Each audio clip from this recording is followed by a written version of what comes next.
आज की कहानी एक ऐसी कहानी है जिसमें अभी हाल में पूरे ऑस्ट्रेलिया में इस पर बातें हो रही हैं। और उस बातों के पीछे वजह है एक ऐड जो एक अखबार में दिया गया था, और वो भी 94 में, यानी कि 29 साल पहले। अब 29 साल पहले दिए गए एक अखबार के एक ऐड में जो कुछ लिखा है उसका 29 साल के बाद ऑस्ट्रेलिया में उस पर बातें क्यों हो रही है, उस पर चर्चा क्यों हो रहा है। तो यही कहानी है, क्योंकि कहानी बेहद रहस्यमयी है और बाकायदा इस रहस्य से पर्दा उठाने वालों को ऑस्ट्रेलिया में इनाम देने का भी ऐलान किया गया है। वहाँ की पुलिस, बाकायदा डिटेक्टिव, बहुत सारे लोग लगे, लेकिन इस पहेली को बुझा नहीं पाए। और इस पहेली का कोई ना कोई तार अखबार में दिए गए इस विज्ञापन या ऐड के साथ जुड़ता है, और कहीं ना कहीं सच्चाई उसी में दफन है, कैद है।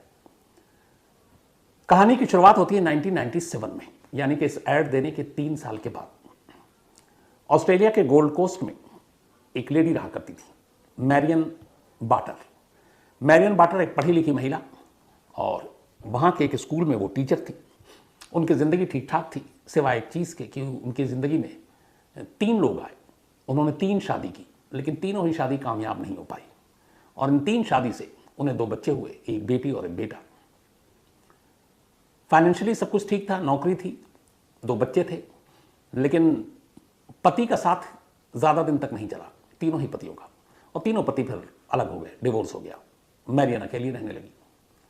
अब वो अपने बच्चों को पाल रही थी, बेटी और बेटा उन्हीं के पास था, उनमें से किसी तीनों पति के पास नहीं था। उन्होंने खुद ही कहा था इन बच्चों की परवरिश हम करेंगे। धीरे धीरे वक्त बीतता है। 97 जून का महीना आता है। 97 जून में मैरियन, तब उनकी जो बेटी थी और एक बेटा था, बेटा छोटा था, बेटी बड़ी थी। बेटी का नाम था सैली लेडन, और सैली लेडन की उम्र 1997 में करीब 23 साल की थी। वो 23 साल की हो गई थी, कॉलेज में पढ़ रही थी, मैं स्कूल में टीचर।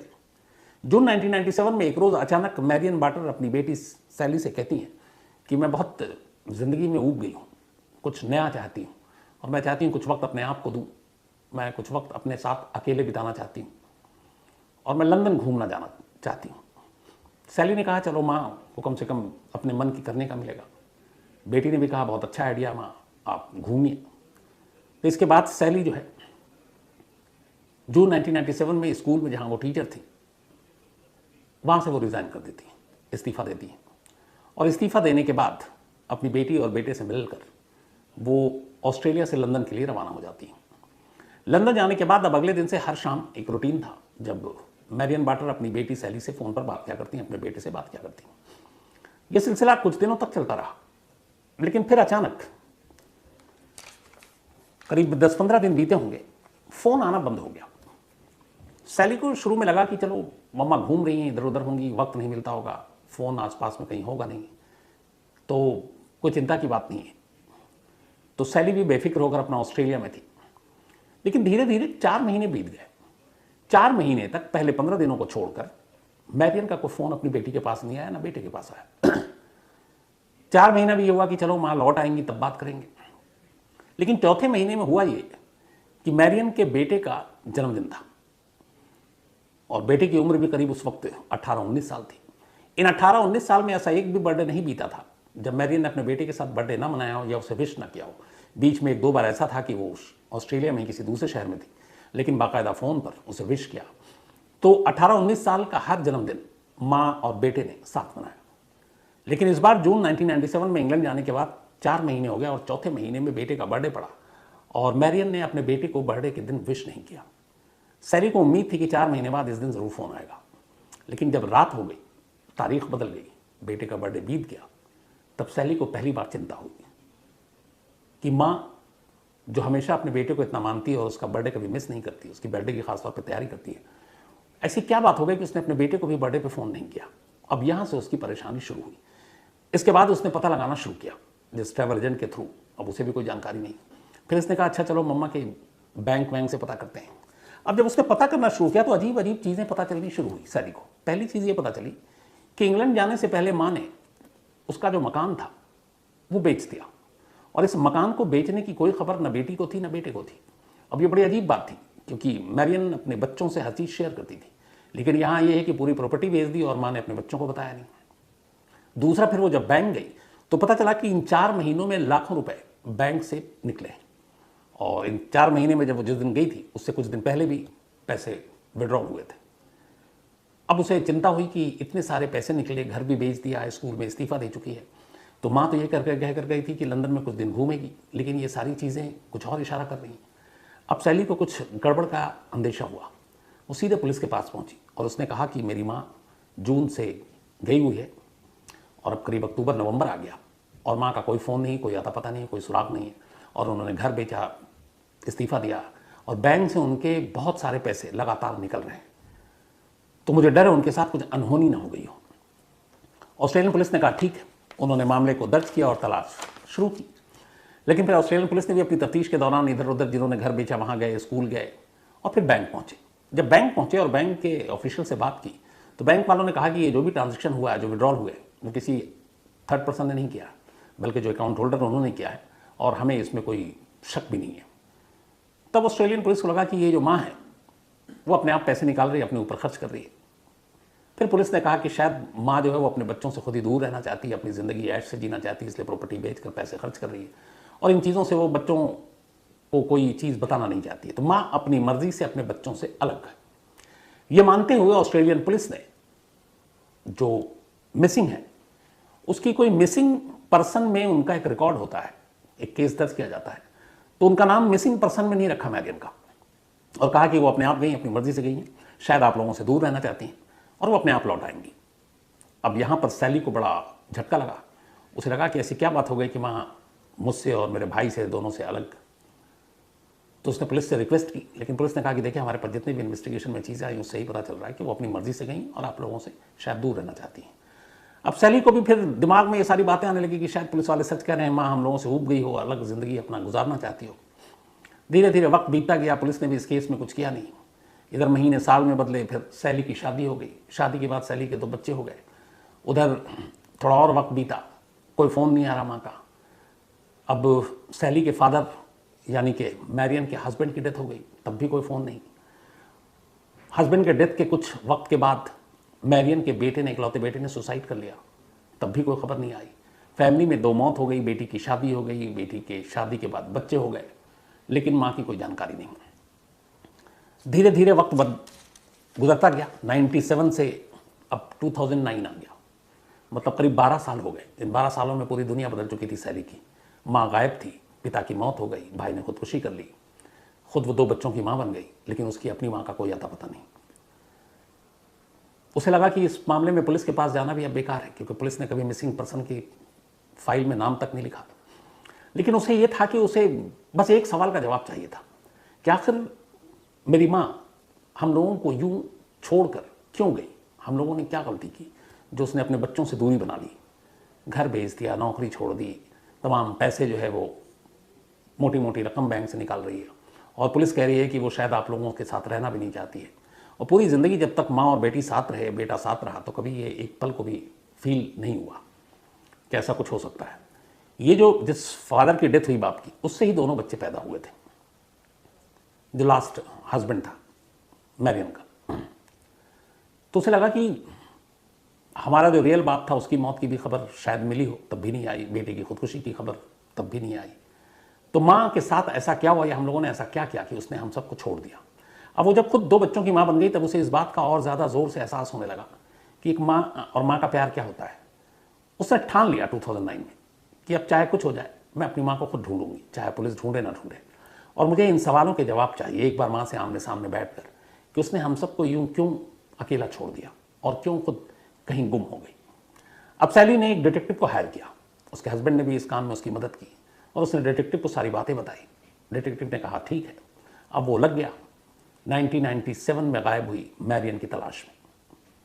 काफ़ी वक्त लगा।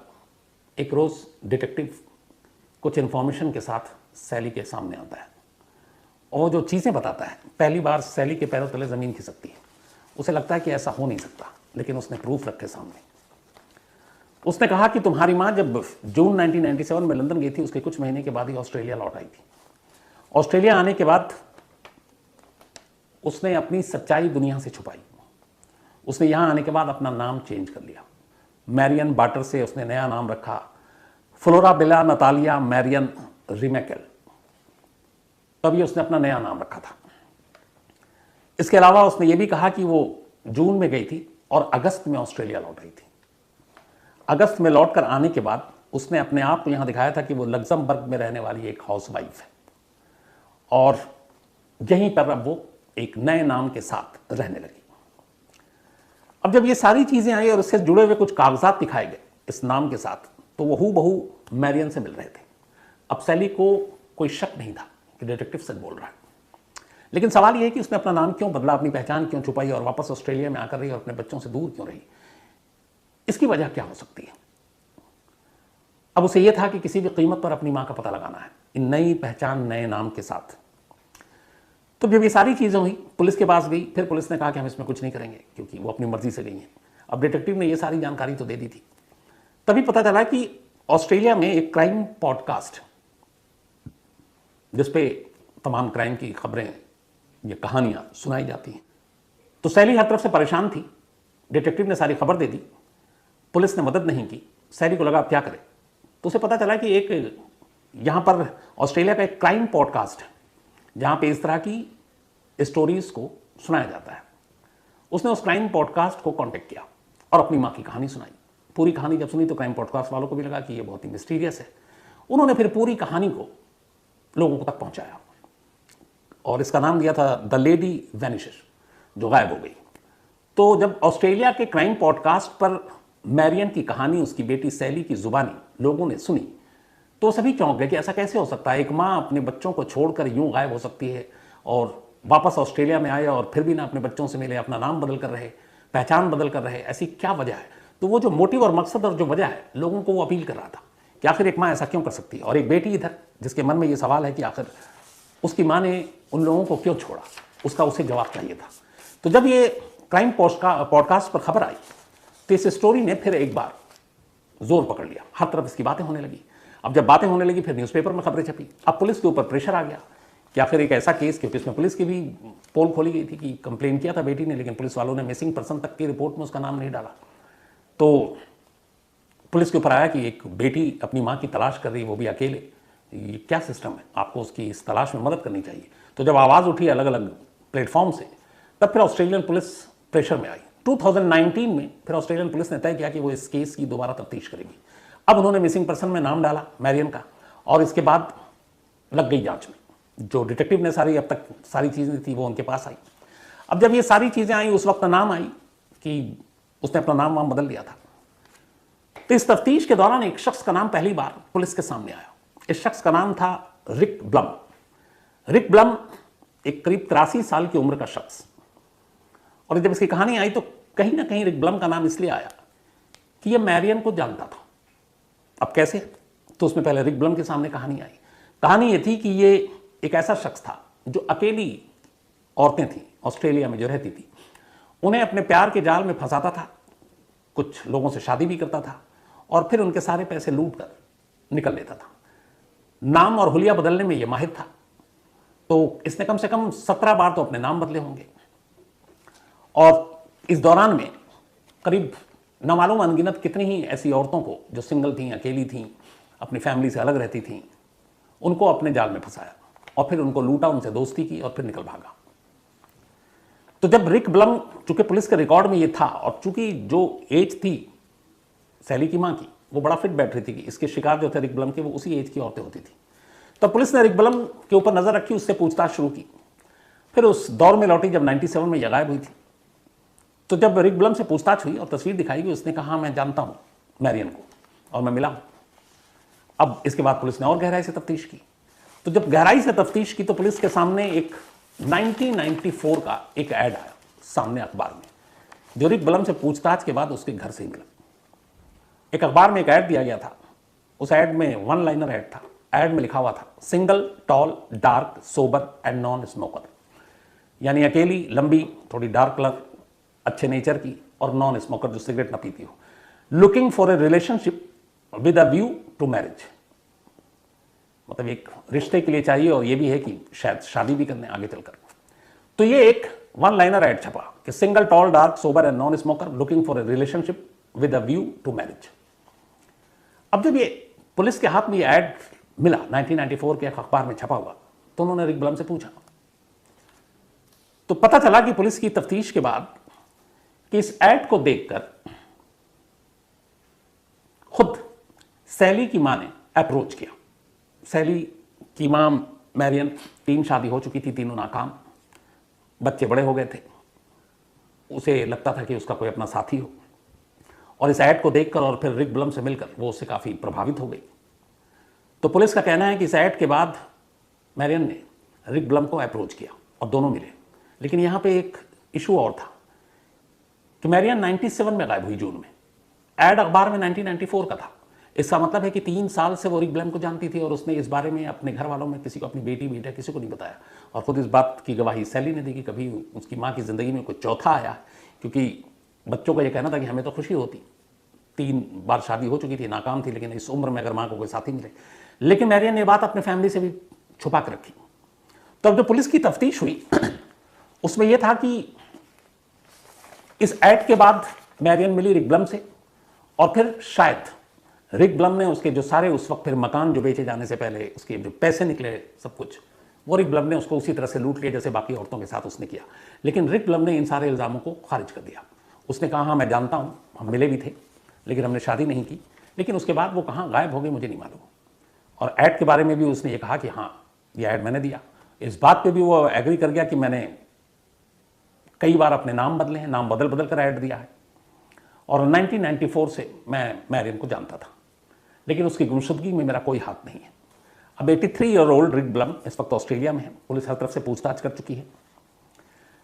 कई ऐसी औरतें सामने आ गई इस कहानी के सामने आने के बाद कि उसने लूटा, रिक ब्लम ने उन औरतों को बेवकूफ़ बनाया, उनके पैसे लूटे। लेकिन मैरियन को उसने लूटा, उसके साथ था, लंदन साथ गया, या मैरियन का क्या हुआ, इससे जुड़ा हुआ एक भी प्रूफ, एक भी सबूत ऑस्ट्रेलियन पुलिस फिलहाल अब तक सामने नहीं ला सकी है। अब इसमें कई चीज़ें हैं जो ऑस्ट्रेलिया में लगातार बातें हो रही हैं। एक ये कि मैरियन अब जिंदा है भी कि नहीं, क्योंकि रिक ब्लम हो सकता है घर बेचना और इतने सारे पैसे, और अगर वो उसको कुछ सच्चाई पता चल गई हो तो उसको चाहे उसका राज न आम कर दे, फाश कर दे, इसलिए उसने उसको रास्ते से हटा दिया हो। लेकिन अगर रास्ते से हटा दिया हो और अगर मैरियन जिंदा नहीं है तो फिर उसकी लाश क्यों नहीं मिली, कहाँ है? और अगर है तो कोई क्या ऐसी वजह हो सकती है कि वो अपनी बेटी से छुपी हुई है? जब इतनी सारी चीज़ें तमाम लोग सामने आएंगे तो वो क्यों नहीं सामने आ रही है? तो ऑस्ट्रेलियन पुलिस के लिए अभी भी ये रहस्य है कि आखिर मैरियन की सच्चाई क्या है। रिक ब्लम टूटा नहीं, जितना उसने बताया उतना ही, और उसके खिलाफ ऐसा कोई एविडेंस नहीं मिल रहा जिससे पता चल सके कि मैरियन की गुमशुदगी के पीछे उसका हाथ है जो 29 साल से गायब है, बल्कि 26 साल से गायब है। तो इसलिए रिक ब्लम के ऊपर उसकी गुमशुदगी का केस भी नहीं चल सकता जब तक कोई ठोस सबूत ना हो। लेकिन मैरियन सामने भी नहीं आई अब तक, जिंदा है कि नहीं है तो कहाँ है, गुमशुदगी के पीछे की वजह क्या है, बच्चों से दूर जाने की वजह क्या है, सारी चीज़ें मिल गई। लेकिन सैली को इन सवालों के जवाब अब तक नहीं मिले, और सैली अब भी बेचैन है अपनी माँ के उस सच को जानने के लिए। क्या कर उसकी माँ अचानक क्यों गायब हो गई अपने बच्चों और सबको छोड़कर। तो इस ऐड को लेकर ऑस्ट्रेलिया में आज भी चर्चा है, और अब पुलिस ने बाकायदा इनाम का ऐलान कर दिया है कि अगर मैरियन की गुमशुदगी से जुड़ी हुई जानकारी कोई आकर सामने देता है तो उसे एक मोटी रकम इनाम में दी जाएगी, क्योंकि कहानी इतनी रहस्यमयी है।